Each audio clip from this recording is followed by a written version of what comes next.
On reprend Bezrat Hashem sur la tour de Babel et Noah. Juste quelques mots sur le passage du Zohar qu'on a fait la dernière fois dans les Matnitin, parce que c'est un passage très important, parce qu'il explique à travers ce principe de la construction, vous vous rappelez le Behibanoto, à la fois le principe de la construction qui est porté et qui se porte, c'est-à-dire les ouvriers ils travaillaient et ils recevaient en même temps le modèle de la chose, et aussi le langage. Donc on avait les deux éléments, la construction physique et la construction du langage. Et comprenez bien qu'on peut aller loin sur cette association, parce que la construction du temple, c'est aussi la construction du lieu par lequel Dieu parle au monde. Et c'est aussi la construction du lieu par lequel Israël parle aux nations. Bref, c'est très riche. Simplement, juste deux points. On avait vu là-bas que Zohar, il avait dit Behibanoto, c'était Tadir, c'était quelque chose qui se faisait de façon permanente. Parce qu'à savoir, cette construction, elle s'effectue tout le temps. Le Rama qui dit que c'est Minakatse la Katse, ça veut dire que c'était du plus haut degré au plus bas degré. Et donc, ce plus haut degré jusqu'au plus bas degré. Donc, je vous rappelez qu'il y avait Mahashava, après il y avait Ruach, après il y avait Kol, et après il y avait Dibour.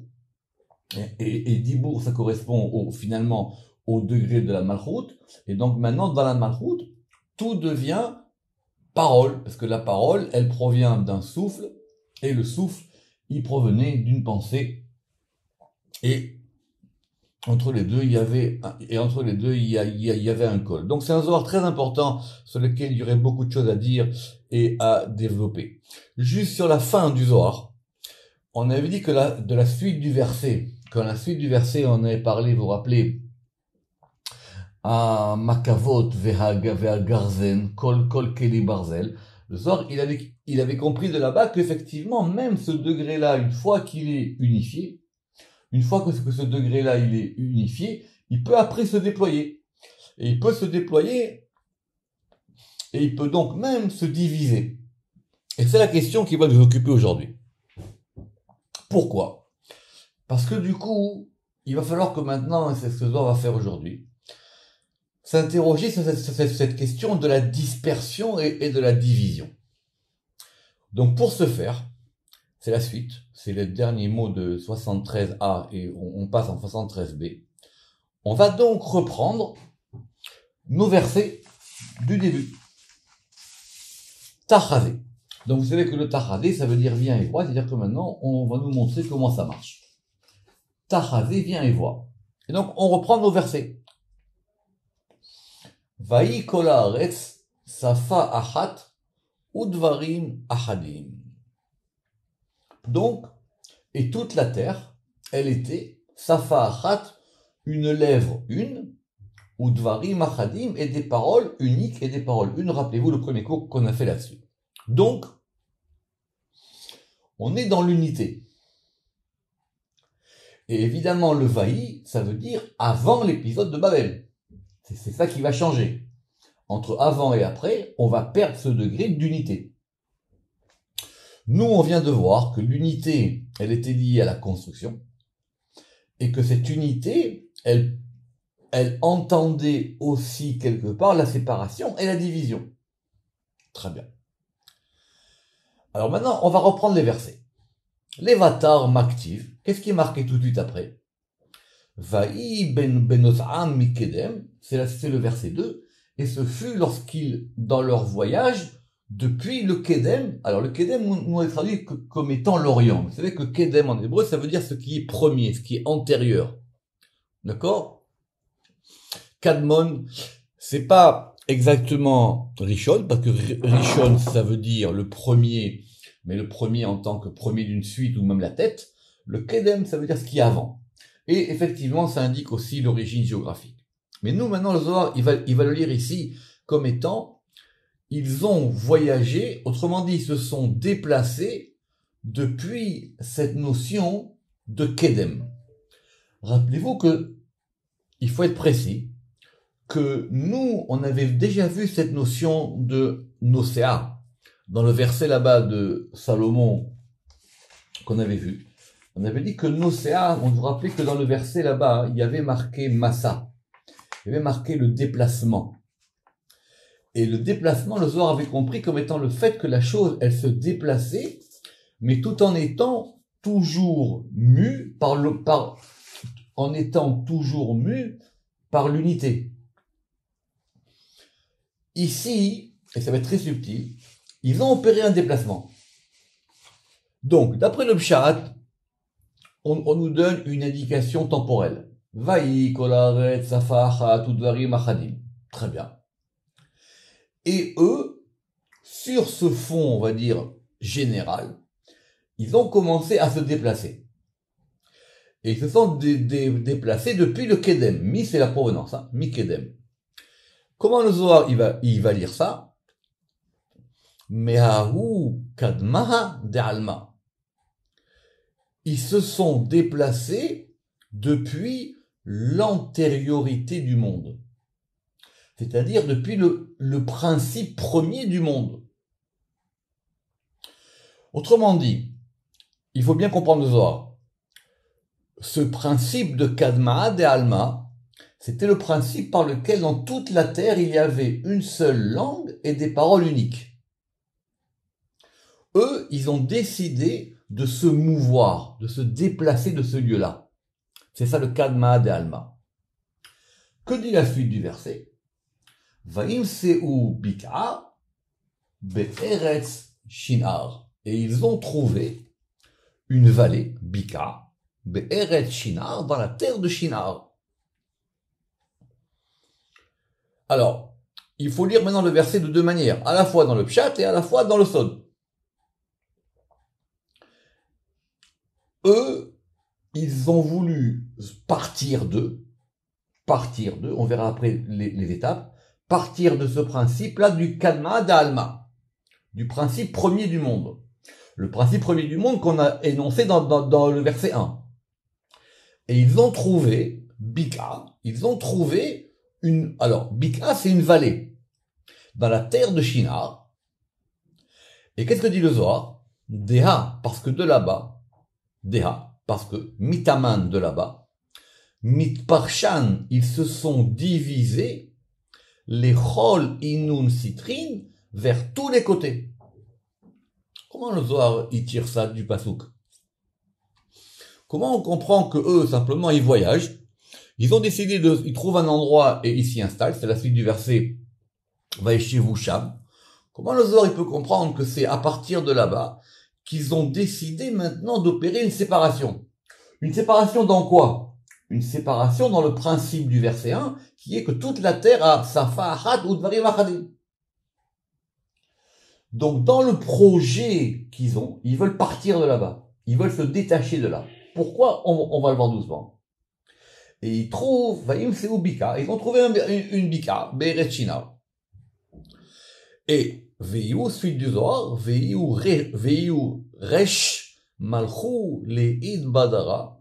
Et c'est le Rosh, donc là maintenant c'est le commencement, à Malchut de la royauté, Le'id Badara, pour qu'elle se disperse.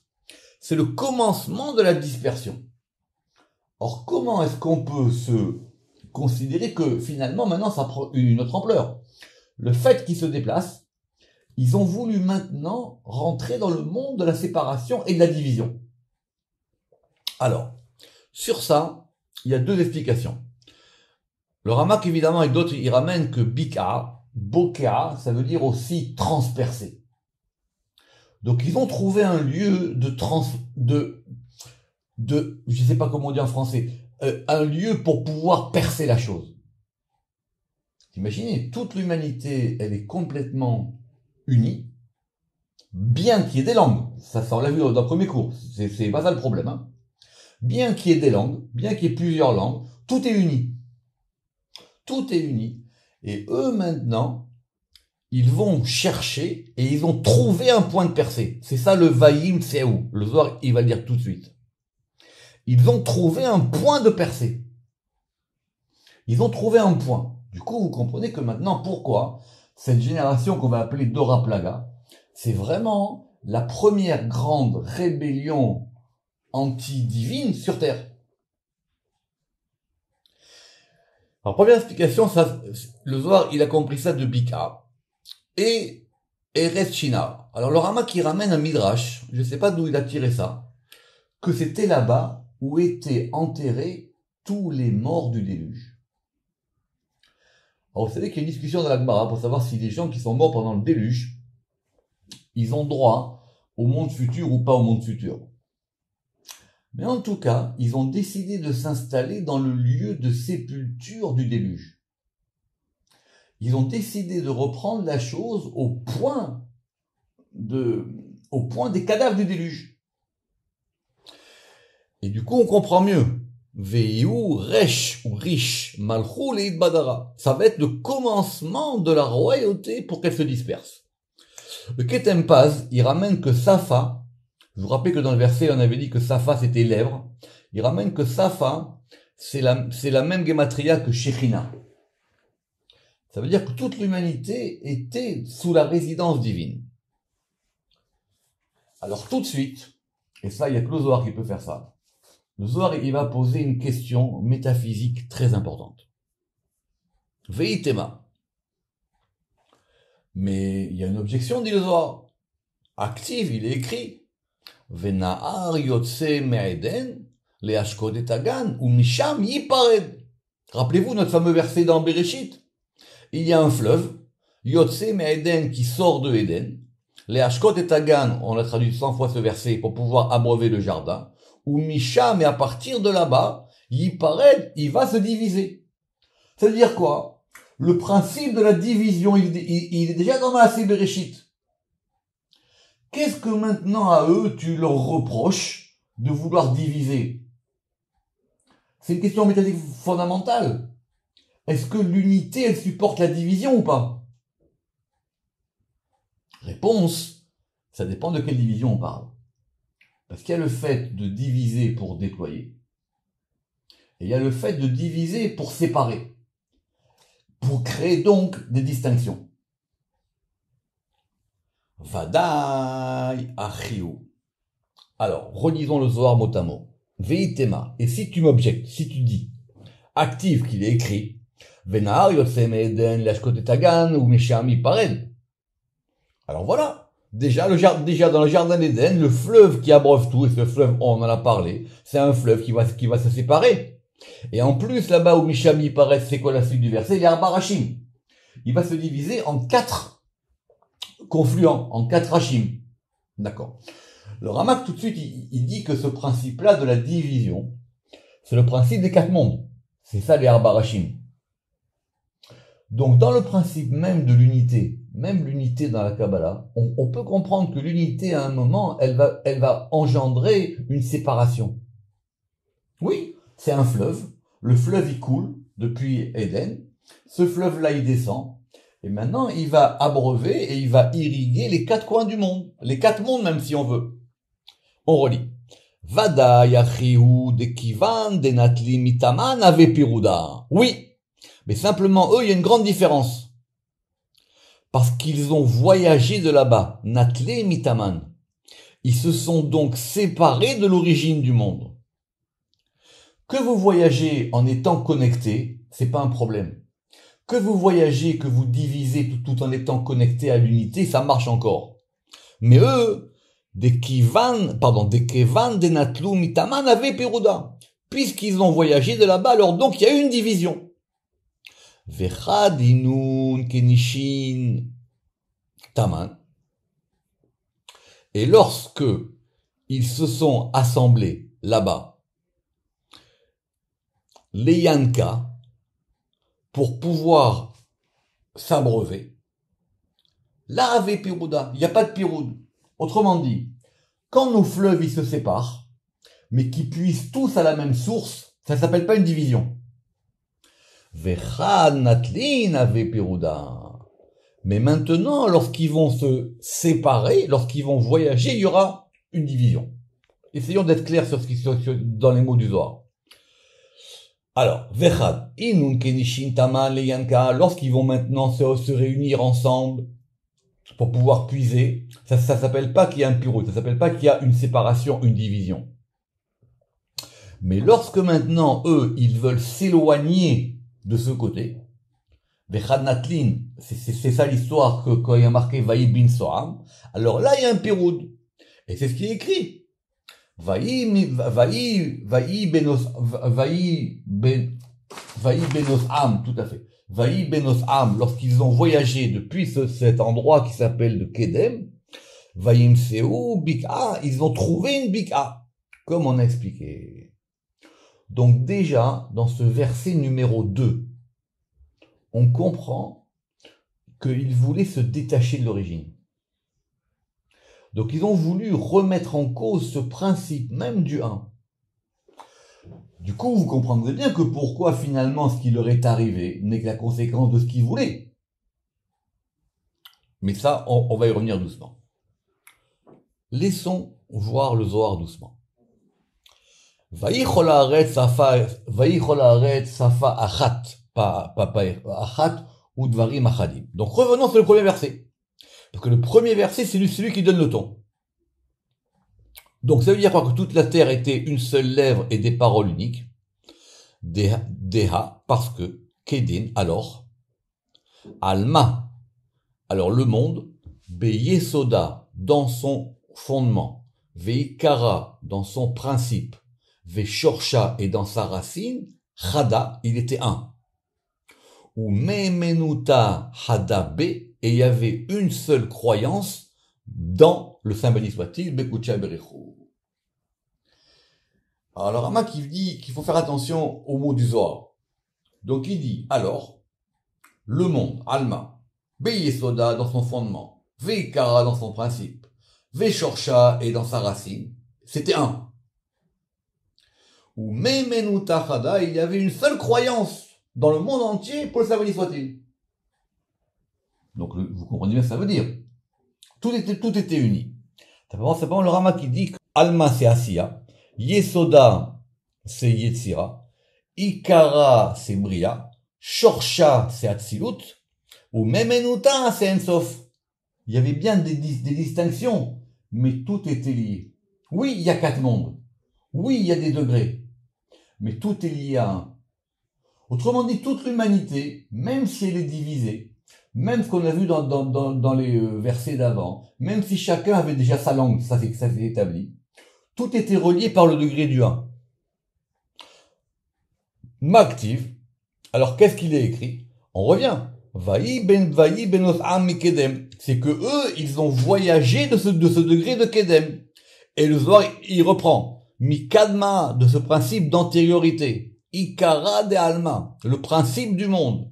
Memenuta de chula. La croyance de tous. Vaim Seu Bika, et ils ont trouvé une Bika, et ils ont trouvé une vallée. Donc, on leur reproche pas maintenant de vouloir séparer. On leur reproche de vouloir diviser. En fin de compte, on leur reproche de vouloir couper avec la racine commune de l'humanité. Il y a une racine commune à toute l'humanité. L'humanité, elle existe déjà depuis les enfants de Noah. Mais on leur reproche à eux de vouloir mettre ça en morceaux, pour ainsi dire. Alors, qu'est-ce qu'on va, quand on appuie encore sur le verset, Vaïm Seu Bika, et ils ont trouvé une Bika. C'est-à-dire quoi, ils ont trouvé? Il n'y avait pas des vallées avant. Metsia. Alors, Metsia, ça veut dire ici, littéralement, c'est une occasion, comme en hébreu moderne. Metsia, ça veut dire j'ai fait une bonne affaire. J'ai trouvé quelque chose de rare. J'ai fait une Metsia. Metsia Ashkahu. Et donc, ils ont trouvé même une opportunité. Venafkuba, et ils en sont sortis, et ils sont sortis, Miterhut memenutaila, ils sont sortis d'en dessous de la fidélité supérieure, de la croyance supérieure. Donc ce sont des rebelles. Ce sont des rebelles. Ils ont voulu échapper au monde, au principe du monde, et ils ont voulu échapper au principe même qu'il y a une racine commune dans le monde. C'est extraordinaire ce soir. Alors, d'où est-ce qu'ils ont tiré cette chose-là? Eh bien, ils ont tiré cette chose-là de leur chef. Qui était leur chef? C'était Nimrod. Rappelez-vous, on n'a pas fait ces textes-là, mais vous pouvez les retrouver dans le Zohar plus haut. C'est juste un petit paragraphe. Il dit que qui c'est ce Nimrod? Ben Nimrod, il porte bien son nom. Nimrod, ça vient de la chaude. Mored, c'est quelqu'un qui est un traître, qui est un rebelle.